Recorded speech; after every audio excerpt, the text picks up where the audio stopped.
The Ethiopian higher education scene, comprising 47 public universities and 4 private ones, is seeing changes to its administrative structure in what one can call generational. The main change being autonomy in its administration. Addis Ababa University was chosen as the test ground and has moved on to an autonomous administration in recent times, with an expected 9 other public universities slated for the same change. These universities include the likes of Jimma, Mekelle, and Bahar Dar, among others. Addis Ababa University, being in the capital, being the oldest, and having a relatively well-established human capital, is more likely to succeed in implementing autonomy.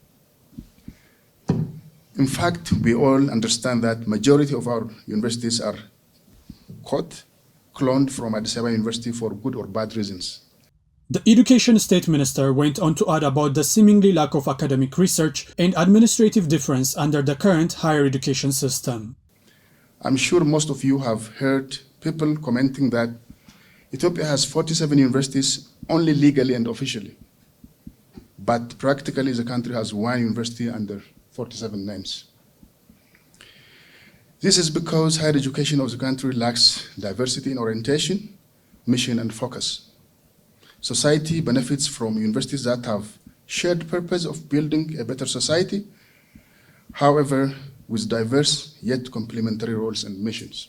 With regards to autonomy, Mr. Kora stated the decision comes at a time when higher education in Ethiopia is at a critical turning point. When institutions engage doing identical things, they tend to duplicate efforts instead of creativity, innovation, and developing their own market niche.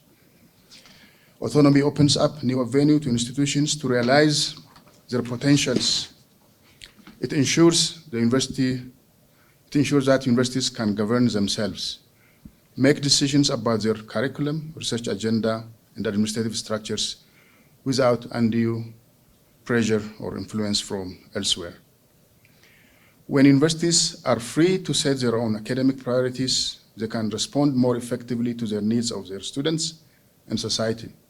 Addis Ababa University granted a 2-year transition period to finalize the process under the hope that it can best meet the requirements and take the lead, given its capacities, has been working on autonomy and has elected an interim president in the process.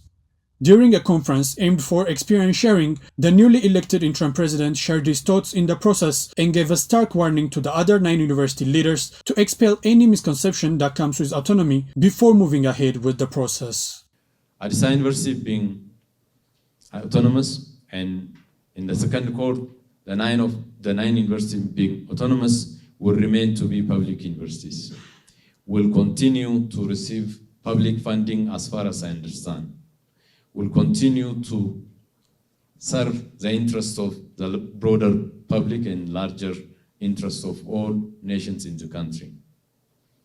And Addis Ababa University will not charge the total cost of providing education to its students that no one can afford in this country. The US Embassy was present during the conference and highlighted the relationship both countries have had in higher education and the unwavering commitment the United States government has to support the development of autonomy in Ethiopian public universities. I expect everyone in this room realizes that the hardest part is yet to come. Transforming these regulations into reality means transforming 47 large and diverse institutions in complicated and unprecedented ways. It is an uncharted path in Ethiopian higher education, but a path that the US government sees as opening up immense opportunities to improve the quality of education across Ethiopia's higher education sector. Once autonomous, public universities in Ethiopia will be responsible for introducing their own bylaws and shouldering responsibility with minimal support from the government. In the world of entrepreneurship, turning a visionary idea into a thriving business is a daunting task, especially when tackling a global challenge like climate change. Yet, an Ethiopian-led support program by EXAB Addis named Warka has demonstrated that with the right support, young innovators can rise to the occasion and make a significant impact. The program, designed to incubate climate change-focused startups in its inception, extended it to accelerating said businesses in its Workato program to include business development support in a bid to change the entrepreneurs into thriving enterprise builders. It included, according to its management, a combination of mentorship, funding, and networking opportunities to nurture and empower the next generation of leaders who are dedicated to addressing one of the most pressing issues of our time. Financial support is one. The biggest kind of support that we are aspiring to get, especially in the future, is market linkage and investors linkage and some training. Some of our entrepreneurs need to be, need to develop their skills and knowledge and polish their knowledge in areas such as, the Great Britain. So we're aspiring.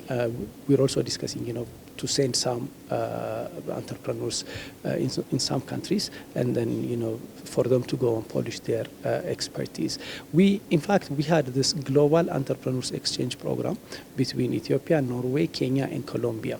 Beyond individual growth, the initiative highlighted the importance of local economic ecosystems. There is a critical need to incentivize local enterprises to buy from local businesses, added Tedros Taddese, continuing that if we consider our youth as a big resource, then we should invest in them and their ideas. The startups demonstrate that with the right support, it is possible to achieve both environmental and economic goals. It also underscores the importance of investing in the youth and supporting local businesses as pivotal strategies for broader economic and environmental resilience. We do see that the young people in Ethiopia, particularly those really strong entrepreneurs, are going to be what helps Ethiopia to really grow and develop and build over the next 20 to 30 years. And we're massively looking forward to seeing their journey, but also, where possible, stepping in to try and to provide any help and support these people need to develop and grow their businesses and hopefully their business empires in due course. Since the conclusion of the 4-month Workout Tour program, participants have gotten grants from organizations such as USAID and have passed through 4 final rounds in Startup Awards in East Africa.